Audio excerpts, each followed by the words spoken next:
started supporting Arsenal in '87, and when I watched Arsenal when I was a kid, I had an affinity with the players who I was watching. You know, your Mersons, your Perry Groves, your Brian Marwoods, Alan Smiths, Lee Dixons. They were heroes of mine. And when you fast forward 34, 35 years, and I look at these blokes playing now, and there's no heroes out on the pitch anymore. There's no one for young kids to go, wow, you know, I love that bloke. I want that bloke. I want a poster of that fellow in my bedroom wall, you know. And my son's 4 years old. I bought him his first Arsenal kit last year. And he said to me the other day, he said, he's sitting there watching the game with me, he said, can I have another Arsenal kit? I said, mate, no. And I'll tell you what, I'm genuinely embarrassed to support Arsenal now. And you can't do that. You denied your son an Arsenal shirt. Listen, boys, let me tell you, I bought him an Arsenal shirt at the beginning of last season. And my daughter's 7, she's got one as well. So both my kids have got Arsenal strips. And my daughter come in, she got the back end of the conversation. She went, well, what shirts we're going to wear then? And I said, you're not having an Arsenal kit until they start improving.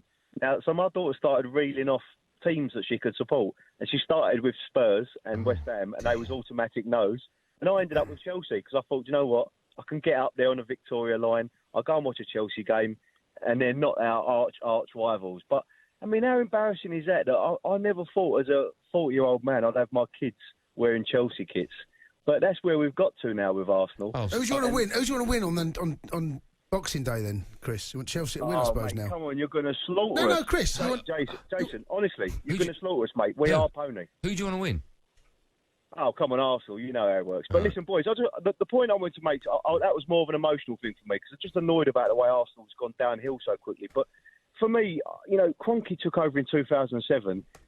We can talk about Arteta in, Arteta out, all these new managers. No one's getting a tune out of these players. I'm telling you, nobody's getting a tune out of them. We might get a little bounce back for a few weeks, but no one is getting a tune out of these players. Rafa Benitez, Pep Guardiola, no one's getting a tune out of them. And the bigger problem is, Kroenke don't want to spend his own money on the club. Unlike Chelsea, where Roman loves Chelsea, wants to see him well, he throws money at the club because he wants to. He's a Chelsea fan. Stan Kroenke is not an Arsenal fan.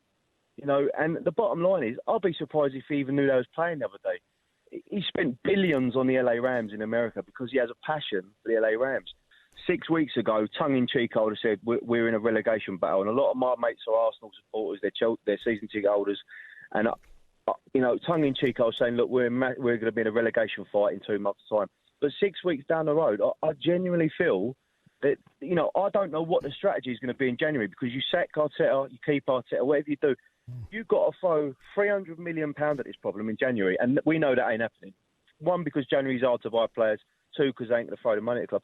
I don't think they are built for a relegation battle. You've got to remember, Fulham, I see Parker, like, I know they've had a couple of bad games, Fulham, and they're languishing towards the bottom, but when they play at a decent tempo like they did against Liverpool, they're a tough team. Sheffield United are the only genuine, in my opinion, I don't know what's going on with Wilder and that team, but they look poor this season. But Fulham, West Brom, Burnley. I mean, Burnley have proved it, but Fulham and West Brom. I mean, there's no teams in that league that I fancy putting my mortgage on to beat, and I genuinely mean that. I'm not just scaremongering. No, you know what, Chris? Honestly, I think it's a really good point you've made there. And Burnley beat Wolves, who beat Chelsea a couple of days ago, right?